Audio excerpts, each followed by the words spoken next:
you ever been somewhere that just feels wrong? Not haunted, not exactly, but off. Like the air is watching you, and the silence hums under your skin. My name's Aaron Gray. I'm a park ranger in Black Hollow National Park, Maine. Quiet. Job, quiet woods, a couple of trails, a few campers, and a lake where kids fish in the summer. Nothing special, except for one area. Locals call it the North Woods. It's on the map, technically, marked as a restricted conservation zone. But there are no trails leading in or out. No one hikes there. No one wants to. They say the forest there doesn't want people walking through it. I first heard about the looping trail from an old tracker named John Miller. He said if you walk far enough into the North Woods, you'll start circling back without realizing it. Your compass spins, your GPS dies, and the sound of your own steps starts to echo wrong. I laughed at him back then, but that was before the night I had to go in myself. It was late October, cold, damp, fog creeping low over the ground. A hiker named Robert Hayes, 42, had gone missing. His car was found at the north lot, his footprints heading into restricted territory. I grabbed my gear, flashlight, compass, map, and followed. At first it was normal enough. Pine needles underfoot, damp earth, the smell of moss and rain. But after about 2 hours, I realized the forest had changed. It was too quiet. No wind, no birds, just my own footsteps. Then I saw it, a narrow trail cutting through the trees, clean, straight, unnaturally smooth. The brush along the edges looked trimmed, like someone had carved the path by hand. But on my map, there was nothing, no trail, no marker. Still, I thought maybe Hayes had wandered that way. So I followed. The deeper I went, the more I noticed something strange. The trees looked familiar, too familiar. A split oak, a fallen birch, a stump with a patch of moss on the right side. I marked them with my knife, 3 notches. Half an hour later, I passed the same marks again. My compass spun like crazy. The map might as well have been blank. And that's when I heard footsteps. At first, faint, then closer, slow, measured, matching mine exactly. I stopped. So did they. I took a step. Another step followed. I called out, "Robert, Park Service, you out here?" No answer. Only the echo of my own voice. Quick, too quick. As if it bounced back from right behind me. I kept moving, pretending I wasn't scared. The air felt heavier, colder. Then, up ahead, a flicker of light. A flashlight beam, weaving between the trees. "Robert!" I shouted. "Hold still, I see you!" No response. Then, my own voice echoed back. Perfectly timed, same tone, same words. "Robert, hold still, I see you." The light stopped, and standing there, maybe 30 feet away, was a man. Same jacket, same flashlight, same everything, except it was me. He didn't move, didn't speak, just lifted his flashlight and aimed it right at my face. For a moment I thought it was a trick, a reflection, a hallucination, but then I saw his eyes. Empty. Not hollow. Empty, like someone had carved out whatever belonged there. He tilted his head, exactly like I do when I'm confused. And then he said, in my voice, "You weren't supposed to come here." My flashlight flickered. The sound of the forest died completely. The air thickened, pressing against my chest like water. And then I heard it. Breathing. Right behind me. Slow. Steady. Too close. I turned. Nothing. Just darkness, and the faint outline of the trail stretching ahead. I don't remember how I got out. When I came to, it was dawn. I was lying by the parking lot, my clothes muddy, my boots soaked. My radio was crackling with static. They'd been searching for me all night. When I told my supervisor what happened, he just shook his head. Said the story about the double in the forest had been around forever. that his grandfather used to say, "If you meet yourself in the North Woods, turn around, because only one of you gets to leave." A week later, another ranger went missing. They found him alive, 2 miles off the main trail. Delirious, frostbitten, and repeating one thing over and over. I was following myself. I thought it was help, but it was me. Sometimes I still patrol near the North Woods. I never go in, but when I stand at the tree line, I can see movement in the distance. A faint light drifting between the trunks. Sometimes I swear it moves the way I do. Same rhythm, same steps. And I always wonder, did I ever really make it out? Or is the other me still walking that trail, waiting for me to come back? Locals say if you ever find a path in Black Hollow that isn't on the map, don't take it, no matter how inviting it looks, because if you do, you'll start hearing footsteps, perfectly in sync with yours. And if you stop walking, the thing following you won't. They say the forest remembers what you burn. That's what my grandmother used to tell me when I was a kid. Back when we lived on the edge of Hollow Creek, a small logging town in northern Washington. Most people thought the woods here were just woods. Tall pines, quiet creeks, endless fog. But I always felt something different about them. Something alive, not in the good way. When I was 12, there was a fire. A big one. It tore through the western ridge one dry August night, burning homes, trees, everything. Fire crews said it started from a lightning strike, but locals whispered a different story. They said a logger named Thomas Crane had gone mad and burned down his own cabin. Said he walked into the woods afterward, covered in soot, laughing. And when they found the remains of his house, there was no body, just a trail of footprints leading into the blackened forest. After that, people started calling him the Ash Man. Fast forward 15 years. I'd moved back to Hollow Creek after my dad passed away, to sell his house and deal with what was left of his things. I was 30 now, working in Seattle. Not exactly the woods type anymore. But one evening, as I was packing up, I found something strange in the shed. A map, old and water-stained, with one spot circled in red. It was labeled Sea Ridge Crane. Curiosity got the better of me. The next morning, I grabbed my dad's flashlight, an old hunting knife, and my phone. I figured I'd hike out there. One last look at the woods before I left for good. It took about an hour to reach the ridge. The forest there was different. The ground was dark and brittle.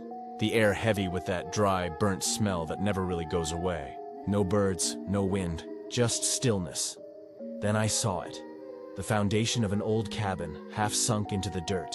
Its stones blackened and cracked. And right in the middle, buried in ash, was a chimney, still standing. Around it, something that looked like footprints. Not fresh, but deep, almost human. And then I noticed the trees.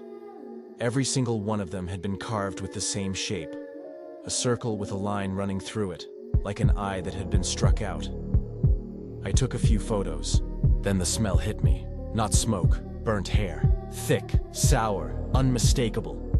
I turned around, and for a split second I saw someone standing between the trees. Tall, thin, gray from head to toe. I blinked and the shape was gone. My first thought was ashes, like someone covered in them.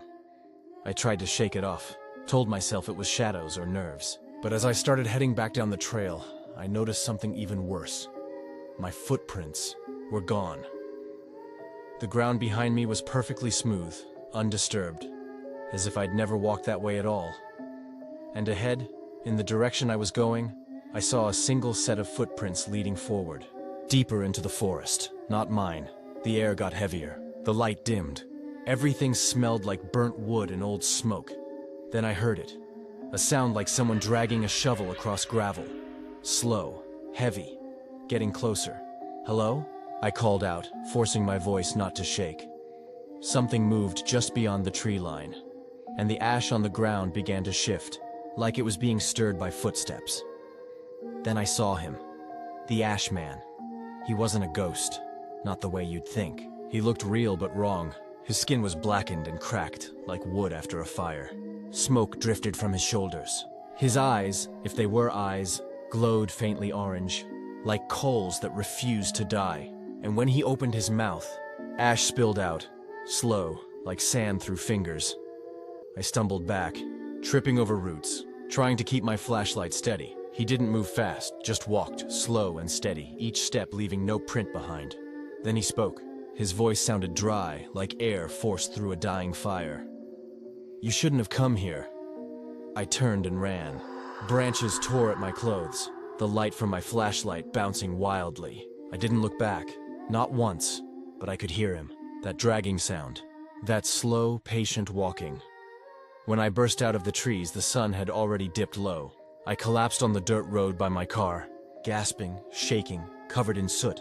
And right there, in the fading light, I saw footprints leading from the trees to the edge of the road. Then they stopped. Like whoever made them had simply vanished. That night I checked my phone. Every photo I'd taken, gone. Except one. It showed the foundation of the cabin. The chimney, and standing just behind it, half faded in the smoke. A tall gray figure watching me. I left Hollow Creek the next morning. Never went back. But sometimes, when I drive through fog or smell smoke on a still night, I see him in the corner of my headlights, just standing by the trees, waiting. They say the forest remembers what you burn. But maybe it remembers who you burn too. And maybe, if you listen closely enough, you can still hear him moving through the ashes, slow, patient, and never far behind. You learn a lot about fear when you spend time in the woods. Not movie fear, not the kind with monsters or ghosts, but the quiet, patient kind. The kind that waits until you realize you're completely alone, miles from anyone who could help you. My name's Daniel Ward, and 3 years ago, I went camping with 2 friends, John and Kyle. We'd been planning it for months. A week in the backcountry of Oregon's Whispering Pines forest. No phones, no signals, just us and the wilderness. We thought we were prepared. We weren't. The first 2 days were fine. We fished, cooked, drank cheap beer by the fire. But by the 3rd day, the fog rolled in. Thick, heavy, swallowing sound. That's when Kyle spotted it. About half a mile from our campsite, hidden behind a curtain of dead spruce trees, stood a cabin, old gray, no smoke, no sound. But what was weird, there were no tracks leading to it. No path, no road, no footprints, just the cabin, sitting there like it had grown out of the ground. We figured it had to be a ranger's shelter or some forgotten hunting shack. We joked about checking it out at night, Blair Witch style. Kyle laughed. John didn't. Around sunset, the fog thickened even more. We sat by the fire telling stories when we heard 3 knocks, slow, deliberate, coming from somewhere beyond the trees. John froze. Kyle yelled, "Probably an animal," and threw a rock into the dark. Nothing moved. We listened. Silence. Just the crackle of the fire. The next morning, when we woke up, there was a pile of stones just outside our camp. 6 small rocks, stacked perfectly into a tiny pyramid. Kyle swore he hadn't done it. John was pale and quiet. I tried to laugh it off. Kids, maybe, or some weird forest prank. But there were no footprints. Not ours, not anyone else's. Just the rocks. That night, the knocking came again. 5 knocks this time. Then silence. I grabbed a flashlight and shouted into the fog, "Who's out there?" No response. Only the sound of my voice fading too fast, as if the fog swallowed it whole. When I turned back toward the tent, I saw something new. 2 piles of rocks this time, perfectly aligned. John wanted to leave in the morning. Kyle argued, said we were being paranoid. We stayed. That was mistake number 1. On the 3rd night, I couldn't sleep. Something about the forest felt wrong. The air was too still, too thick. Even the fire burned quiet. No crackling, no sparks. Just orange light trembling in the mist. Then the knocking came again. 9 knocks, precise, evenly spaced. And this time, it sounded closer, from the direction of the cabin. Kyle stood up. "That's it. I'm finding out who the hell's doing this." He grabbed his flashlight and started walking toward the sound. John tried to stop him, but Kyle was already gone. The fog swallowed his light almost instantly. We called his name for an hour. No answer. When dawn came, the fog lifted. No sign of Kyle. No footprints, no broken branches, nothing. But between our tents, someone had built 3 stone piles, each exactly the same height, each perfectly balanced. John broke down. He wanted to hike out, but our GPS wouldn't turn on. The screen was frozen, battery full. My compass needle spun in circles. We decided to head toward the road anyway, following what we thought was the right direction. After hours of walking, the trees started to look familiar. Too familiar, and then I saw it, the cabin, standing exactly where it had been. But this time there were footprints in the dirt. Ours, leading straight to the door. The door was slightly open. Inside it was dark and cold. Dust everywhere, thick enough to choke on. But on the floor, under a layer of dirt, I saw something that made my stomach twist. Piles of stones. Dozens of them. Some small, some large. All perfectly balanced. John whispered, "Kyle?" And then we heard it. A sound coming from the corner of the room. Someone was breathing. Slow, shallow. I lifted my flashlight and saw a man crouched against the wall. Only it wasn't Kyle. It wasn't anyone I knew. His skin was pale and cracked like old bark. His hair was gray and matted, his eyes wide, glassy, unfocused.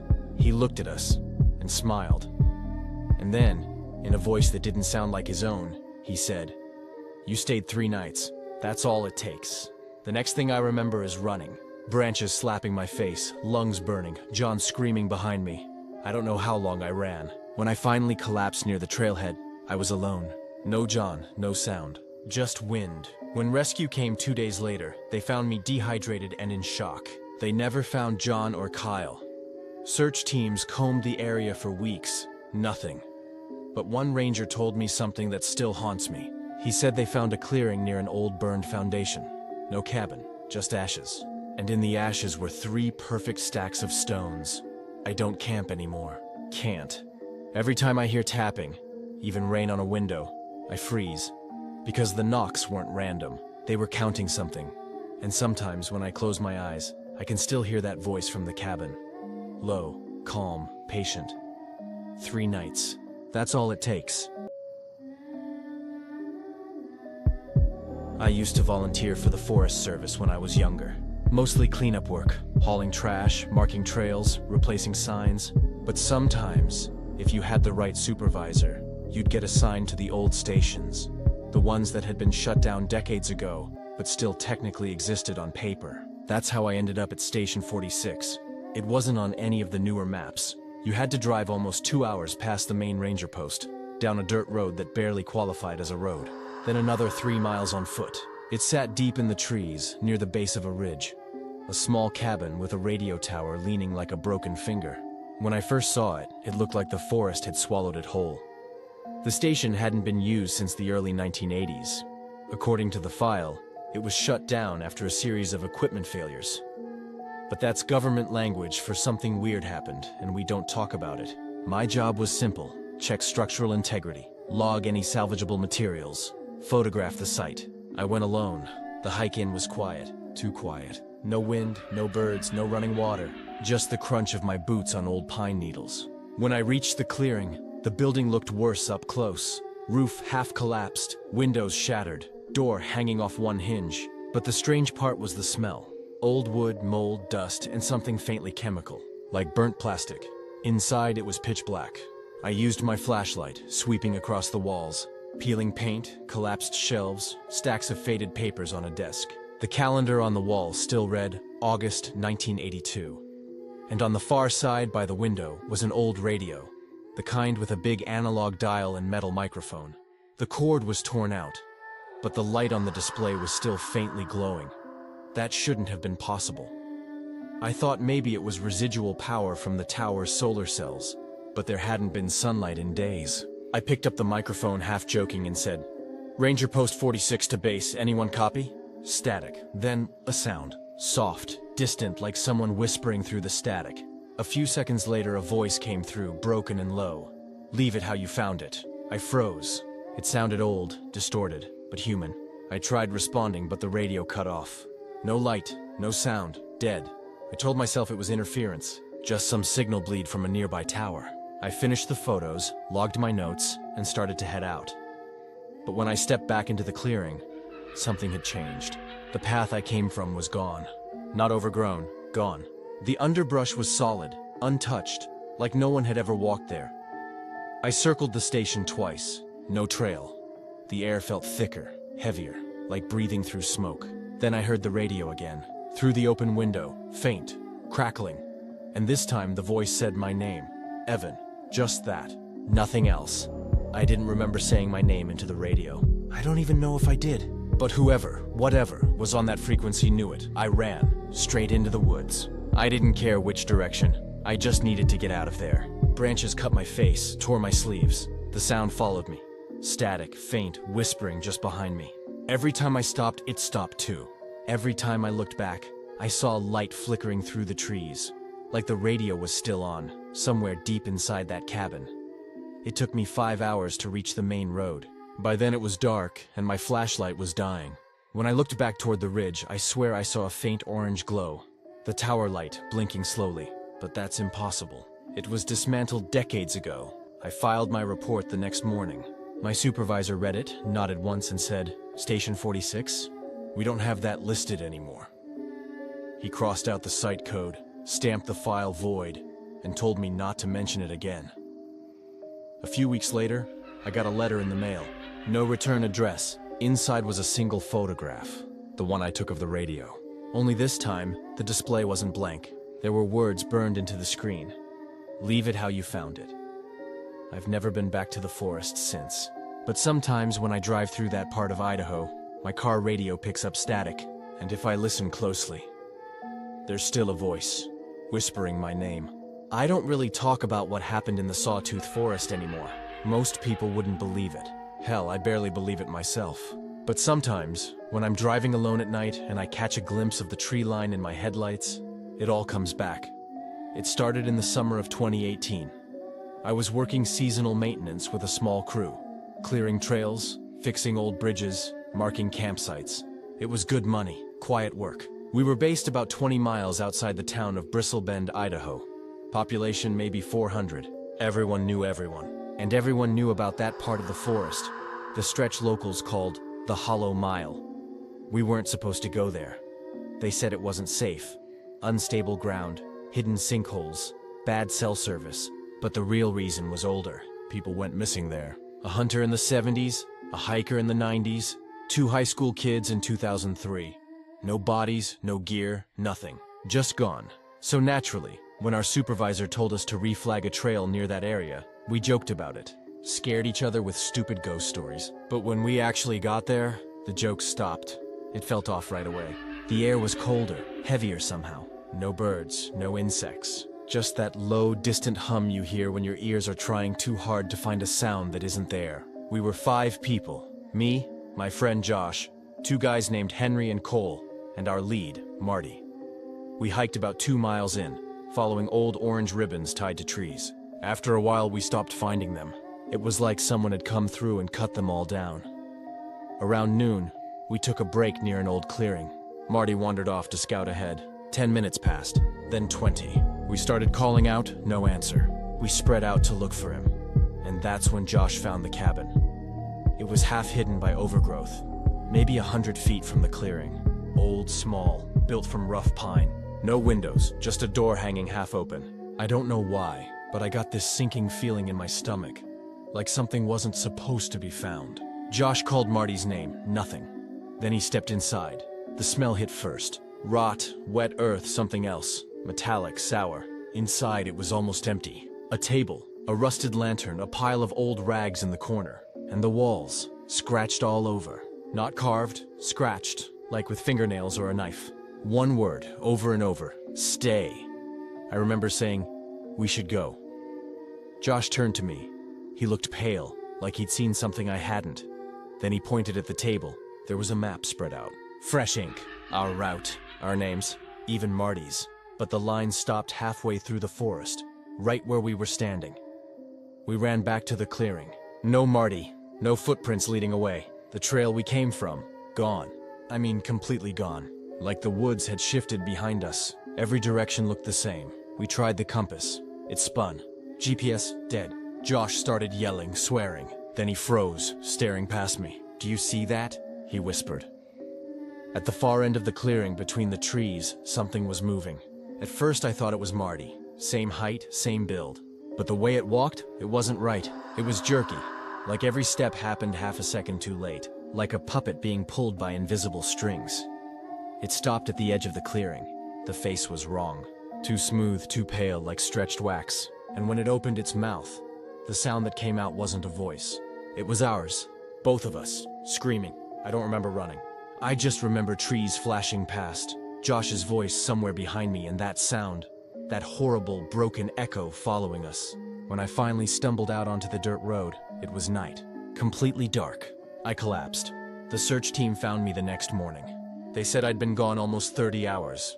Josh, Henry, Cole, and Marty, all missing.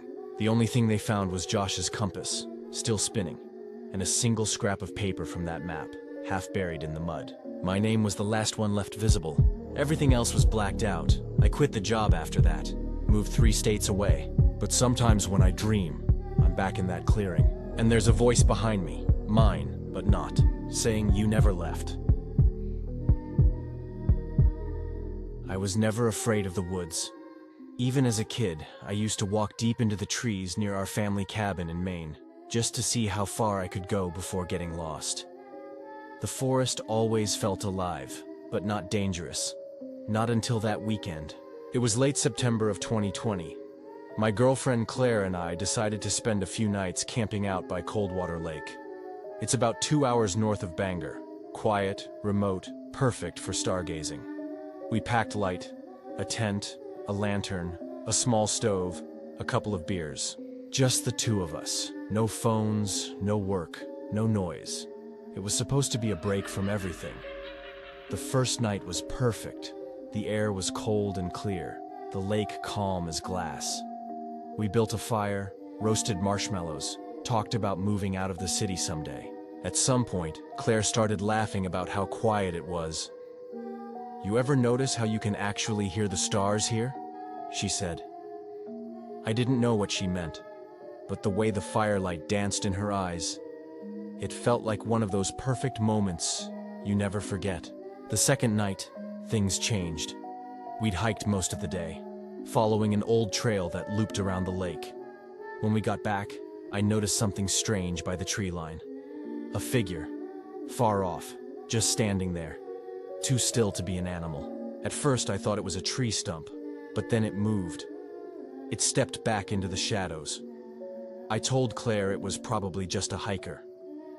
She didn't say anything, just stared at the trees for a long time before turning back to the fire. That night, I woke up to the sound of water splashing. Soft footsteps, just outside the tent, near the edge of the lake.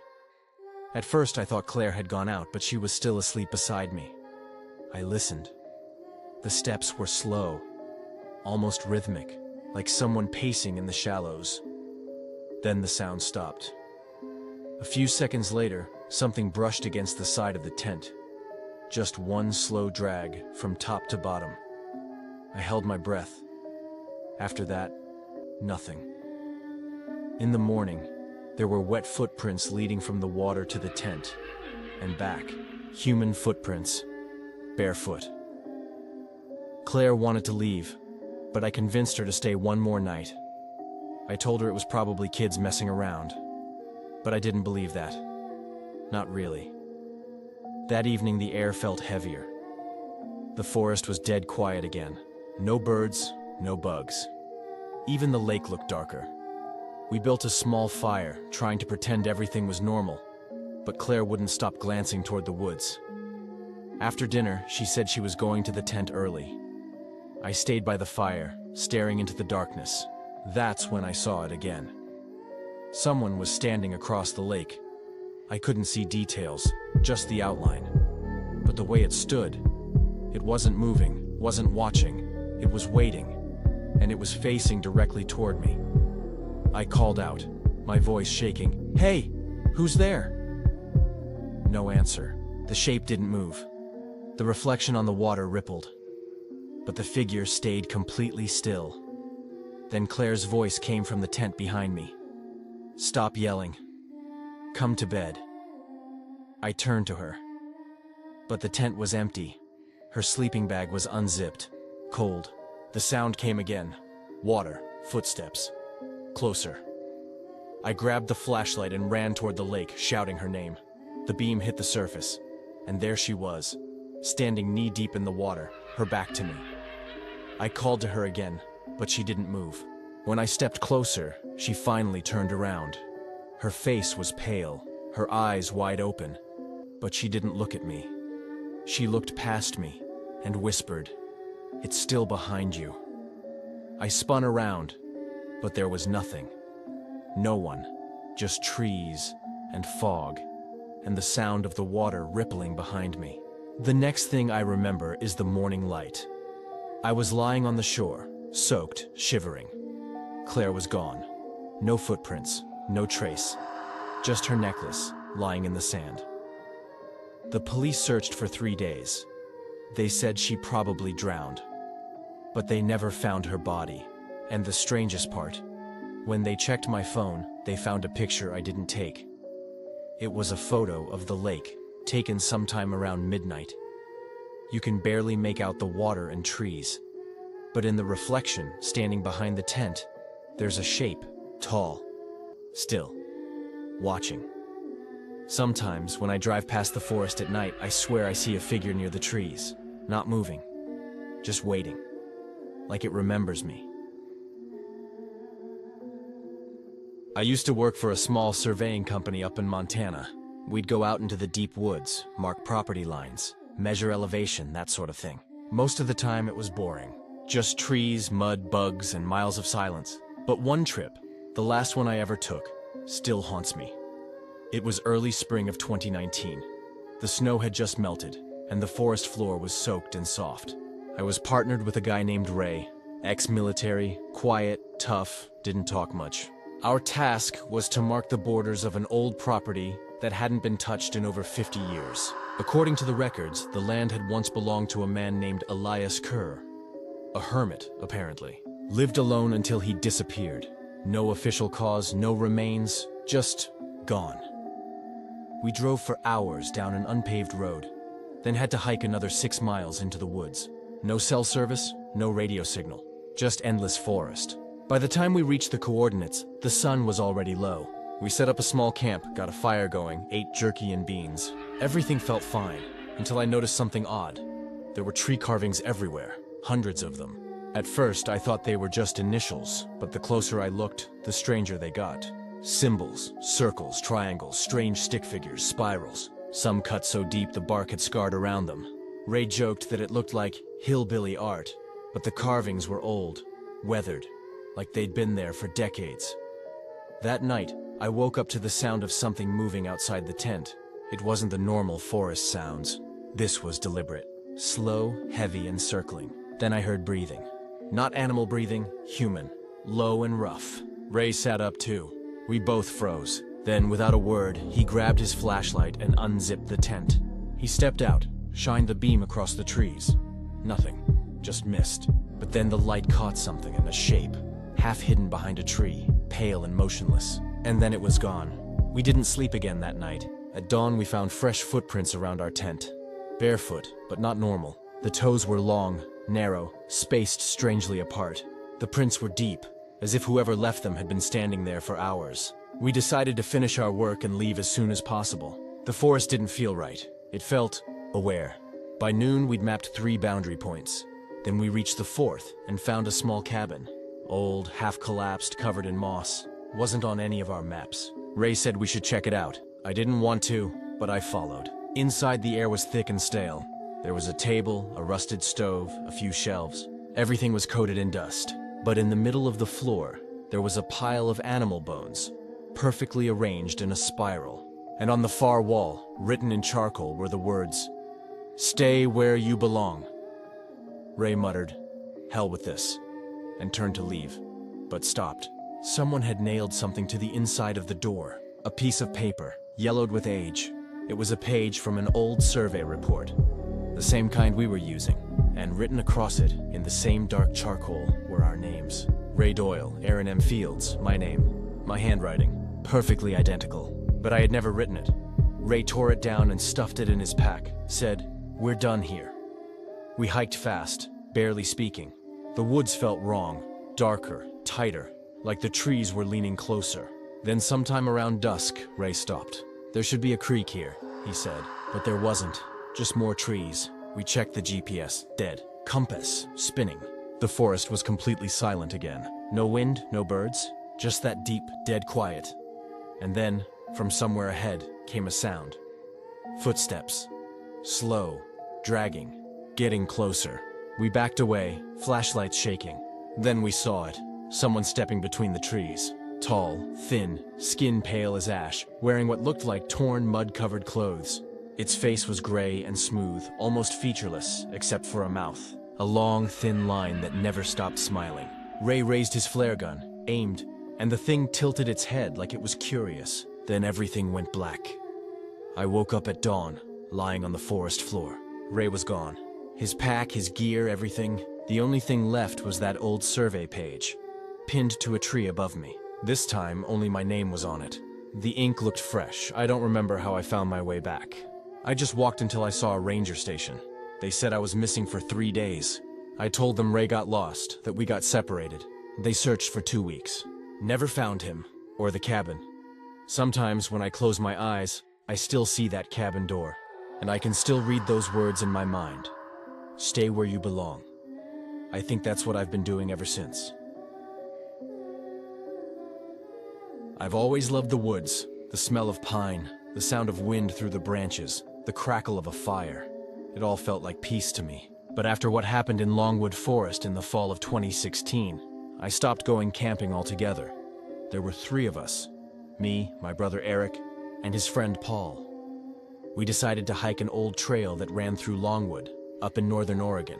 It had been officially closed for over a decade because of flooding and fallen trees, but that didn't stop us. We wanted quiet, a few days away from everything. And we got it, just not the way we expected. The first day was fine. Cloudy, a bit of drizzle, but peaceful. We hiked 6 miles, set up camp near a narrow stream, cooked beans and sausage on the fire. The woods felt endless, like they swallowed sound. At night, when we turned off the flashlights, the darkness pressed right up against the tent walls. Still, it felt normal, until sometime after midnight. I woke up because everything was silent. Not quiet, silent. No insects, no wind, no frogs, nothing. Even the stream next to us seemed to have gone mute. It was so total that it made my ears ring. I sat up and listened. Then I heard footsteps, slow, deliberate, circling the tent. They weren't heavy, more like someone barefoot, stepping on wet leaves. I thought it was Eric messing with me until I realized his breathing was steady beside me. I whispered, "Eric, you hear that?" He stirred, then went still. The footsteps stopped too. We didn't say anything for a full minute. Then came a soft tap against the tent fabric. Once, twice, then nothing. Eric unzipped the tent, stuck his head out with a flashlight. Nothing there. No prints, no movement, no sound. Just that stillness, heavy and waiting. We stayed awake until dawn, pretending it was just an animal. The next morning, we found something odd about 50 feet from camp. A circle of stones, perfect circle, maybe 6 feet across. Each rock was blackened, like it had been burned. Inside, the ground was bare. No leaves, no ash, just dirt. Paul swore it hadn't been there yesterday. We laughed it off, said maybe rangers left it, or some survivalist. But there were no boot prints, no cigarette butts, nothing. And the stones were warm. That night, it started raining. We stayed in the tent, played cards, tried to ignore the strange noises the forest makes after dark. Around midnight, Paul said, "Do you guys hear whispering?" We laughed, but then I heard it too. Like someone talking softly just outside, voices overlapping, low and broken, as if underwater. Eric grabbed the flashlight again, but the moment he unzipped the flap, it stopped. Instantly, he stepped out. The beam caught trees, rain, fog, nothing else. He turned in a slow circle, the light trembling in his hand. Then, from somewhere deeper in the woods, we heard a single sound, a sharp crack, like a tree branch snapping. Then another, and another, but they weren't random. They came in rhythm. 3 snaps, pause, 3 more. We didn't sleep that night. By morning, the rain had washed away the circle of stones. Or maybe someone had taken them. I don't know. We packed up fast. We wanted out. But when we checked the GPS, something was wrong. We'd followed the same trail the whole way, but the coordinates said we were 5 miles off the marked route, completely off the map. Eric thought the compass was broken. Paul said maybe we looped without noticing, but the trees looked wrong, too close together. Too dark. We tried to backtrack, but after an hour the trail just stopped. No footprints, no markers, no sound but our own breathing. The forest felt thicker, older, like it was closing in. Paul started to panic. He said, "This isn't right, man. This isn't the same place." I tried to calm him, but even I could feel it. That quiet weight, like the woods were watching. We finally reached a clearing just before dusk, and in the center of it, someone had built another circle of stones. The same size, same shape, and in the middle, something small and pale. A piece of fabric, soaked and torn, looked like part of a shirt. Paul recognized it. It was his, the same shirt he'd been wearing the first night, but his was still on him. Every thread matched, every stain, even the missing button. He started shaking. I didn't know what to say. Eric grabbed my arm and whispered, "We're leaving, now." We didn't stop walking until sunrise. When we finally stumbled onto a service road, muddy and exhausted, none of us spoke. We just got into the first car that passed and hitched a ride back to town. We filed no report, told no one what we'd seen. 2 weeks later, Paul called me, said he couldn't sleep, said he kept hearing those 3 snaps outside his window. Then he stopped answering calls. His landlord found his apartment empty a month later. Lights on, TV buzzing, front door open. Eric won't talk about it anymore. He moved to Arizona, refuses to go near forests. I haven't camped since. Sometimes, though, when I drive past a tree line at night, I swear I see movement between the trunks. And once, just once, I stopped at a red light on the edge of town and looked in the mirror. And behind me, under the glow of a street lamp, I saw 3 small stones, perfectly arranged in a circle. The folder begins with a short memo. Complex built in 1979, 14 units, low-income housing. Multiple tenant complaints regarding noise, electrical issues, and recurring vandalism. Nothing unusual. Then come the police reports. The first dated, March 2, 1986, resident. Heard loud knocking in hallway around 2 a.m. No, one present upon inspection. The responding officer noted, third similar complaint this month. A few weeks later, a tenant named Claire Dawson filed a missing person report for her neighbor, a 67-year-old man named Walter Briggs. She said his door was left open, lights still on, TV playing static. His cane was leaning against the counter. The police listed it as voluntary departure. No signs of forced entry. No further investigation. The same thing happened again 6 months later. Different apartment, same pattern. The report reads, tenant not located, premises undisturbed. Over the next decade, 9 residents went missing.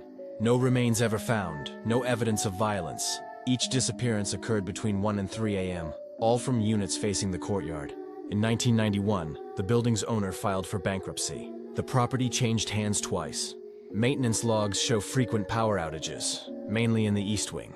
In one log entry dated December 17, 1992, the repair technician wrote, "Transformer hum constant even when main power cut. Possible wiring issue. Recommend full replacement." That recommendation was never approved. The following spring, another tenant vanished, a woman named Linda Moore. Her apartment was found locked from the inside. On the kitchen table sat a half-eaten sandwich, a turned-over chair, and a torn envelope with nothing inside. The report concludes, entry method unknown, scene otherwise normal. In 1995, local police stopped responding to non-emergency calls from the building, citing repeated false alarms. The file contains an internal memo dated that same year. Complaints from neighboring buildings about low-frequency vibration during nighttime hours. Utility company denies responsibility. Then, in August 1996, the building was condemned due to structural instability. Yet somehow, several units remained occupied until early 1998, when a fire destroyed most of the East Wing. Fire department report states, origin point unclear, possible electrical fault. However, in a handwritten note attached to the back of the document, someone wrote, "Fire started in the basement. No electrical wiring in that section." That's the final official record. But in 2002, the city's housing department reopened the file after contractors discovered a sealed sublevel beneath the foundation during demolition. According to the attached statement, the space contained old utility panels, personal items belonging to former tenants, and several unmarked storage boxes. No photographs were included. The boxes were sent to evidence storage but never cataloged. One of the last pages in the folder is a typed note. Unsigned, witness statement from former manager. Says the power never really went off, even when the building was disconnected from the grid. The statement ends mid-sentence, as if the rest was removed. The back of the file is empty except for a single loose paperclip. and a faint pencil line near the top corner.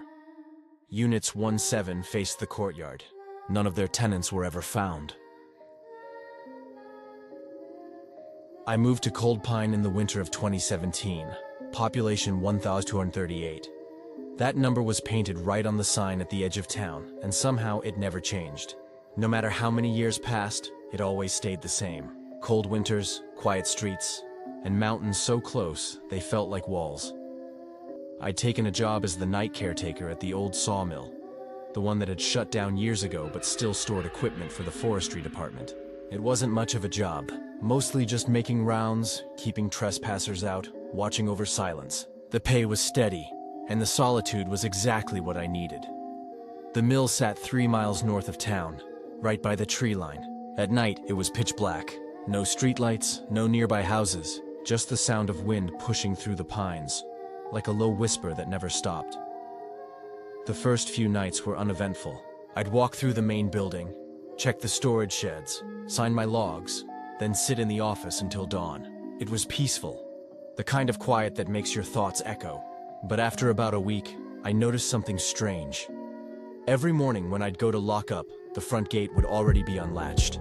Not open, just unlatched, as if someone had been there after me. At first, I blamed myself. Maybe I was forgetting to secure it, but it kept happening. Every night I'd double-check, lock it tight, and every morning it would be loose again. Then came the footprints. One night, after a light snowfall, I saw them near the loading area. Small, bare footprints leading from the tree line toward the mill. They stopped right at the door. No return prints, no sign of anyone leaving. I followed them inside, but the floor was dry. No wet marks, no mud, nothing. Just the faint smell of something old. Wood, maybe, or dust. After that, I started hearing things. Soft knocks from the far end of the building. Metal creaking where there was no wind. And sometimes the faint sound of someone walking, slow and uneven like a limp. But whenever I checked, there was no one. The security cameras didn't help either. Half the time they'd glitch. Static, frozen frames, white flashes that erased whole minutes. The forestry department said it was interference from the cold. But I knew better. I could feel when the air shifted. That kind of silence doesn't happen naturally. One night in February, around 3 a.m., I was finishing my last patrol. The power flickered once, twice, then went out completely. I grabbed my flashlight and made my way toward the generator shed. Halfway there, I saw movement. Something between the trees. A pale figure, small, almost human-shaped, standing perfectly still. It wasn't moving, not even breathing, just watching. When I shone the light, it ducked behind a trunk. I ran toward it, heart hammering. But by the time I reached the spot, nothing. Only a line of small footprints leading deeper into the woods. Bare feet again, in the snow. The next day, I told the sheriff. He was a heavyset man named Doyle. Kind, but tired. Like someone who'd stopped believing in answers years ago. He listened, then sighed and said, "You're not the first." When I asked what he meant, he said there had been reports before. Lights in the forest, missing tools, even voices at night. But no one ever found anything. Cold does strange things to the mind, he said. Still, he promised to drive by the next night. He never did. That weekend I decided to quit. It wasn't worth the unease, the sleeplessness. I went to gather my things. The logs, the keys, the flashlight. When I opened the office door, everything was just as I'd left it. Except for one thing. On my desk lay a single piece of wood cut clean and flat. Carved into it, deep and shaky, were the words, "Stay after dark." My flashlight flickered, then went out completely. I don't remember leaving. I just remember the cold. The air outside was so still it felt thick, heavy, and from somewhere beyond the trees I heard footsteps again. Soft, dragging, getting closer.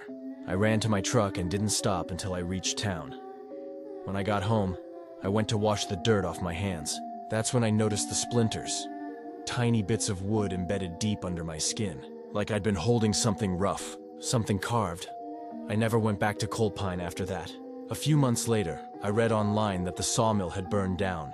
No clear cause, no witnesses. The official report called it electrical failure. But in the photo they posted, the gate was still standing, unlocked. I still dream about that night sometimes. Always the same scene. The mill, the snow, the sound of footsteps circling just out of sight. And when I wake, there's always dirt under my nails. Always the smell of pine in the room. I bought the cabin 3 years ago. It was supposed to be temporary, a place to get away from the noise, from the city, from people. After the divorce, I told myself I needed silence. Something simple.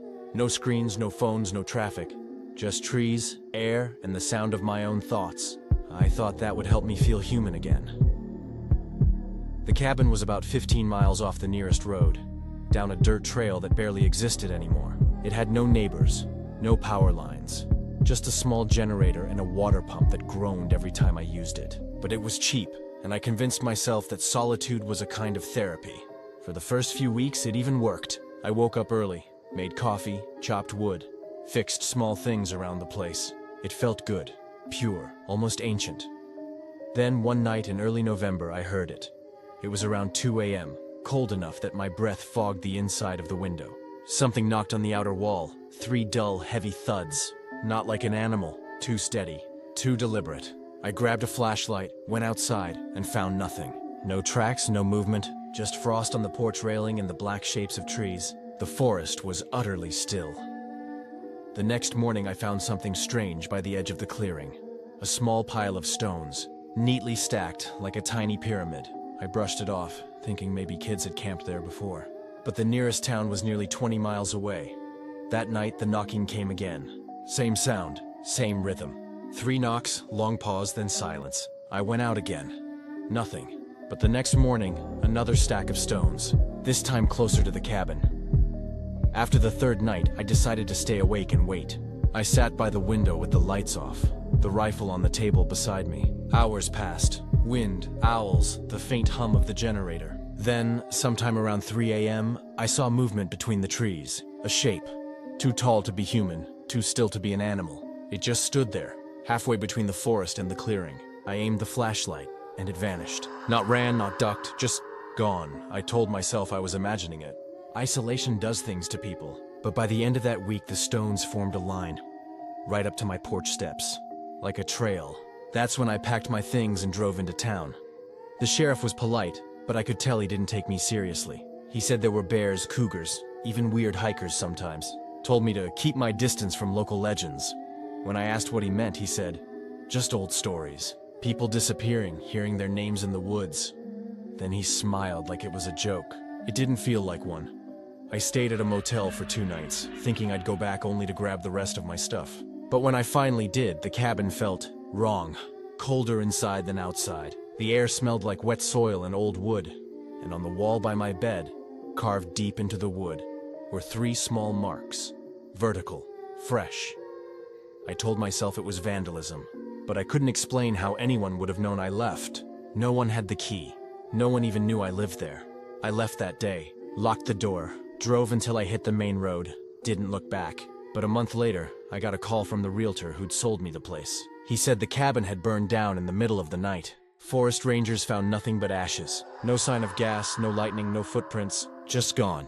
He asked if I'd been there recently. Said some of the neighbors, though there were none close by, had reported lights in the trees before the fire. Like someone walking around with a lantern, he said. I told him no.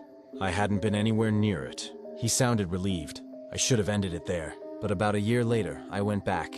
I don't know why. Maybe I wanted closure. Maybe I wanted to see what was left. The road was overgrown, the trail almost gone. And when I reached the clearing, there was nothing. Just a black patch of earth where the cabin had stood.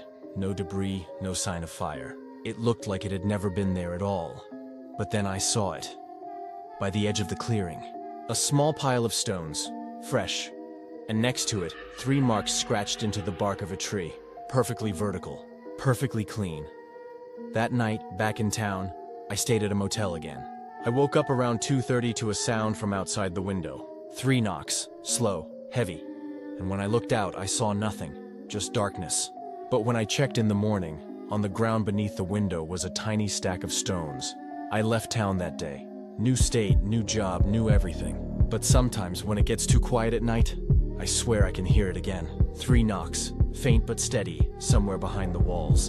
And when I look outside, the world is always still. The air frozen, the trees waiting.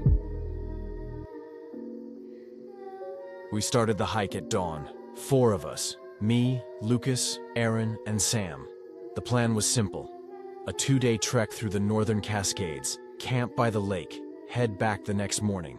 We'd all done harder trails before. This one was supposed to be easy, but maps never show what the forest really feels like once you're inside it. The first few hours were fine. Cold air, soft mist, the crunch of frost underfoot. Lucas led the way, confident as always, and Erin kept checking her GPS.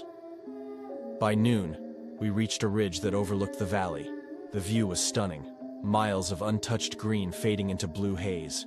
That's when Sam pointed something out below. A cabin. Small, square, right in the middle of the trees. It wasn't marked on any map. No trails led to it, no smoke, no road. It looked too perfect, like someone had built it there just to be seen from that ridge. We joked about checking it out later, but the idea stuck.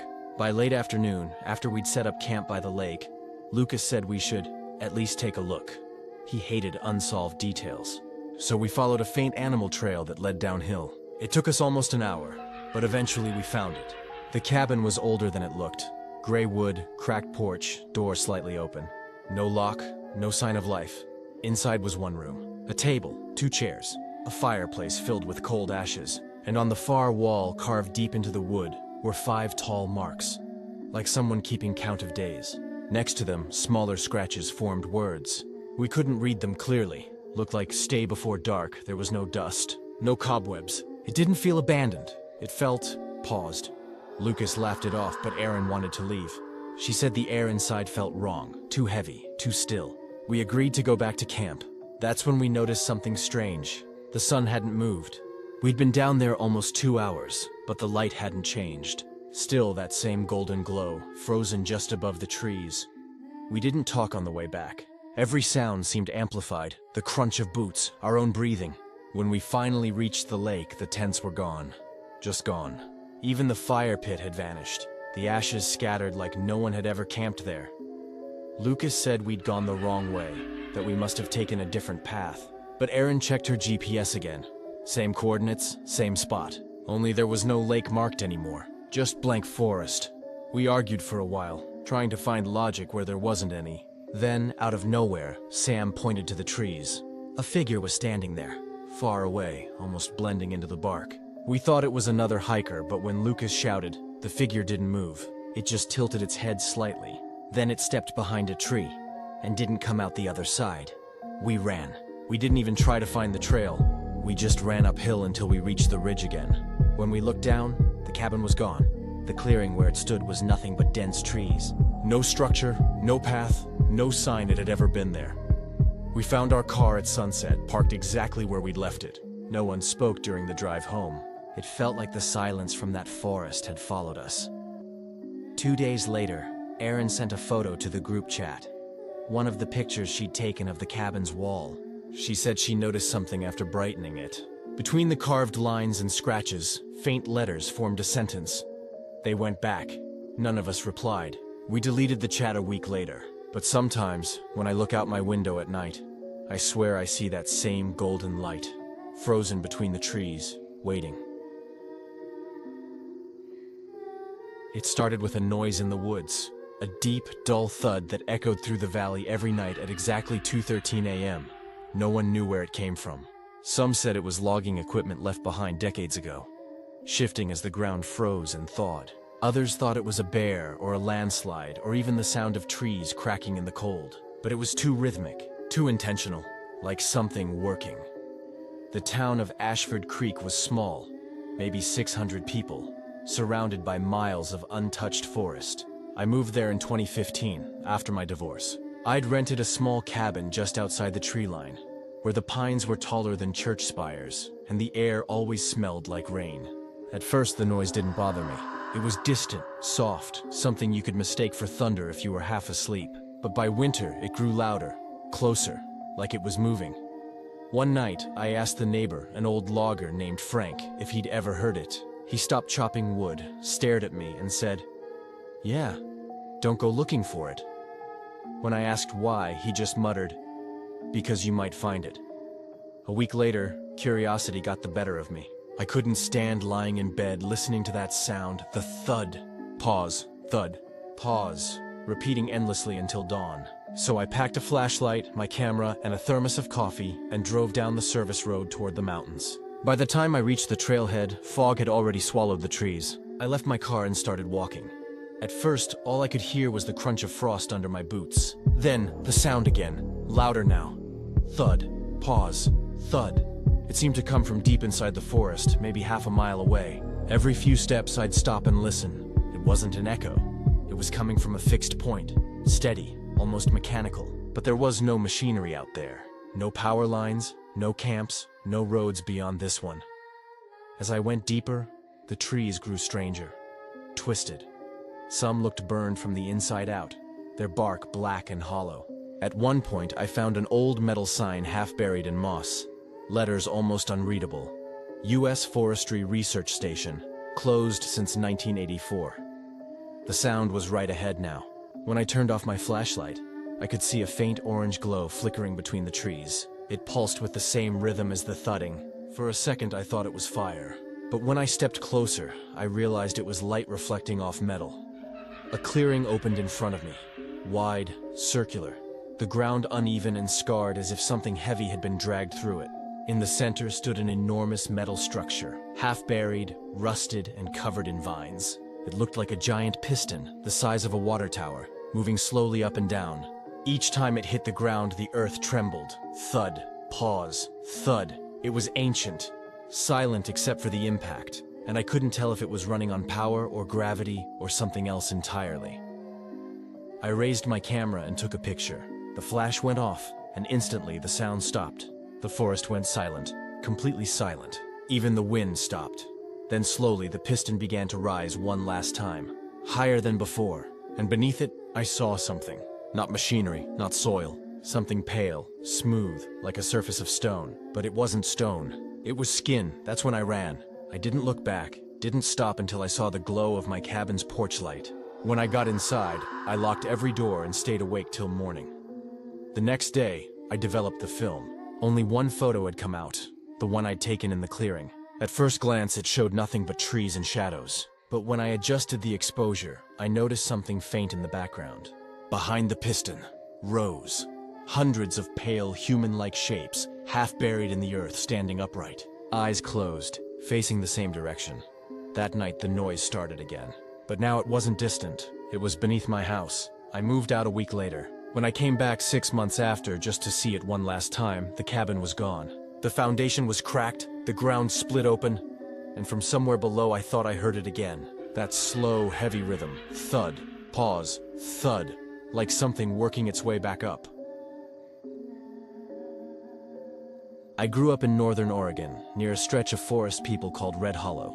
It wasn't marked on most maps, just a wide patch of wilderness between two towns, full of old logging roads and dry creek beds. Locals said it was haunted, but in that lazy, half-serious way, small towns always say things are haunted.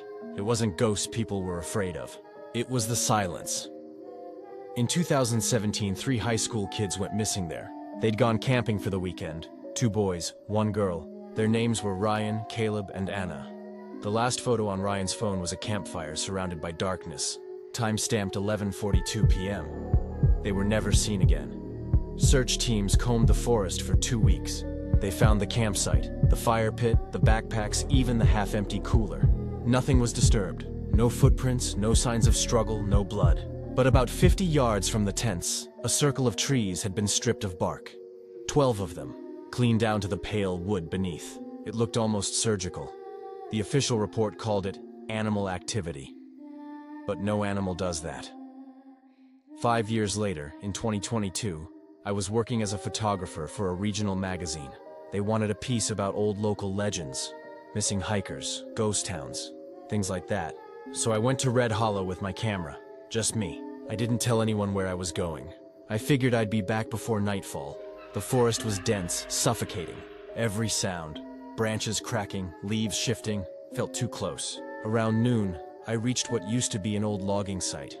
Rusted machinery half swallowed by moss, tires sinking into dirt.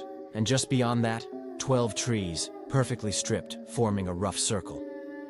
The bark at their base was piled neatly in the center, like someone had been collecting it. I took pictures, trying to ignore the feeling that I was standing somewhere I shouldn't. My phone had no signal. The forest felt wrong. No birds, no wind. just stillness. When I started walking back, I realized I'd lost the trail. I tried retracing my steps, but every direction looked the same. The same trees, the same fallen log, the same slant of light through the branches. I walked for what felt like hours. Then I saw smoke, a small thin column rising between the trees. I thought maybe I'd stumbled onto another camper, maybe a ranger station. But when I got closer, I saw it wasn't smoke. It was dust. The air was full of it, swirling around something hanging from a branch. It was a camera. My camera, the one I'd left zipped inside my bag. The strap was looped over a high limb, the lens cracked. Under it, in the dirt, was a small pile of bark. Neatly stacked, fresh. I didn't wait to think, I ran. Branches clawed at my arms, roots caught my boots. But I didn't stop until I broke out onto the road. I couldn't tell how long I'd been gone. My phone said it was 9:17 p.m., but the sky was still gray, not dark. When I got home, the memory card from my spare camera was gone. I checked every pocket, every zipper, nothing. A week later, a plain envelope showed up in my mailbox. No return address. Inside was a single photograph. It showed the same circle of trees, the stripped wood glowing white in the flash. But in the center, where the pile of bark had been, there was something else. A figure, standing perfectly still, head tilted, looking straight at the camera. I went to the sheriff's office, but when they opened a case file, they found there was already one under my name. Filed in 2017, the year Ryan, Caleb, and Anna disappeared. The report said I'd gone missing too, last seen entering Red Hollow on October 9th. The officer reading it looked at me like he was trying to decide whether to keep talking. Then he quietly said, "That's the same date on your photo." He meant the timestamp printed at the bottom corner. October 9th, 2017, 5:12 a.m. I used to work for a volunteer search and rescue group in Washington State. We weren't professionals, just locals who knew the mountains well enough to help when hikers went missing. Most of the time, we found people alive. Sometimes cold, sometimes scared, but alive, until the Sable Ridge search. It started in late October of 2019. A man named David Larkin went missing during a solo backpacking trip. He was experienced, a former park ranger actually. He knew the area better than most of us. So when he didn't check in, it felt wrong from the start. Like something deeper than just a lost hiker. The weather was already turning. Cold mist hung low in the valleys, and the forest was soaked through with rain. We set up a base near an old ranger station that had been abandoned for years. Half-collapsed roof, broken windows, all of it swallowed by moss. That's where the trail ended, or maybe where it began. On the first day, we found his camp. Tent still standing, sleeping bag unrolled, food untouched. The fire pit was cold but clean, not scattered like he'd left in a hurry. It looked like he'd just stood up and walked away. There were boot prints leading downhill toward the stream. Then they stopped. Not faded, not washed away, just stopped, like he'd taken one last step and vanished. We spent 2 days combing the valley. Dogs couldn't catch a scent. Drones picked up nothing but fog and treetops. By the third night, we were exhausted. We decided to rest in the ranger station. That's when I started hearing it, a faint whistle, 3 notes repeating somewhere out in the dark. At first, I thought it was wind slipping through the broken glass, but then it moved, closer, farther, almost like it was circling us. We joked that it was David calling out, but no one laughed long, because the sound didn't come from one direction. It came from everywhere. The next morning, one of the team, Rob, said he'd heard footsteps outside during the night. Soft, dragging, like someone walking through wet leaves. He'd called out, but no one answered. When he shone his light through the window, he said he saw a man standing by the tree line, still, facing him, too far to see the face. When he blinked, the man was gone. By the 4th day, morale was breaking. People were tired, cold, and scared to admit it. We kept finding strange signs. Branches arranged in shapes, small mounds of earth, bits of fabric tied to trees, like trail markers but wrong, almost ritualistic. On the 5th day, we found something else. A trail camera, not ours. It was strapped to a tree about 50 yards from David's camp. Old model, mud-caked but still working. We took out the SD card and checked it that night. Most of the images were nothing. Animals, wind, empty forest. But around 3:12 a.m. on the second night of David's trip, the camera caught something. He was there. David. Standing just outside his tent, looking at something beyond the trees. You could see the beam of his flashlight cutting through fog. Then, on the very edge of the frame, another light appeared. Dim, yellowish, too high to be another camper's lantern. David turned toward it. Then the image cut off. The next frame was hours later. The tent was still there, but David wasn't. We showed the photos to the sheriff's department. They said they'd seen cases like this before. Incomplete disappearances. That's what they called them. Cases with no struggle, no trace, no explanation, just absence. We packed up the next morning. No one wanted to stay another night. As we were loading the trucks, I walked behind the station one last time to check the perimeter. That's when I saw it. Something nailed to the back wall. A piece of wood, roughly cut with 3 words carved deep into it. He went looking. The nails were rusted, the carving fresh. And below it, a footprint, deep, clear, and facing outward toward the woods. The same boot pattern as David's. We never found him. The case was closed a month later as presumed exposure. But I know what I saw. And sometimes, late at night, when I hear wind in the pines, I swear I can still hear that whistle. 3 soft notes, far away but moving closer, like someone calling me back to finish what he started.